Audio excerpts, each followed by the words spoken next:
जगतसिंहपुर जिले में पुणी एक लज्जा। जगतसिंहपुर कुजंग थाना अंचल में पुणी एक लज्जा। नाबालिका जनक 5 मासर गर्भवती। जगतसिंहपुर जिले में पुणी एक नाबालिका को गणदुष्कर्म अभियोग सामना को आसीथिया बेले 2 जण अभियुक्तों को अटक रखिछि पुलिस। कुजंग थाना अंचल में जड़े मानसिक विकृत नाबालिका अंतसत्ता होइथिबाकु नै परिवार लोके जानिबा परे नाबालिकार बयान को भित्ति करी परिवार लोके कुजंग थाना रे लिखित अभियोग करथिले।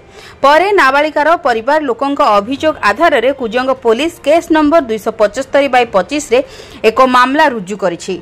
घटना रे संपृक्त थिबा सेही अंचलर 60 वर्ष वयस्क भाग्यधर दास एवं पंचानन दास नामक 2 जण अभियुक्तों को पुलिस उठाई आनिबा सह जगतसिंहपुर मुख्य चिकित्सालय रे डाक्तरी मैना निमंते भर्ती करिथिया बेले नाबालिका को मध्य चिकित्सा और डाक्तरी मैना निमंते भर्ती करा जायथिला।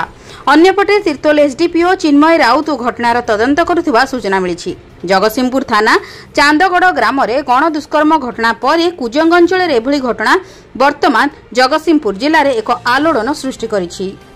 जगतसिंहपुर संतोष मल्लंक रिपोर्ट, जन अधिकार लाइव।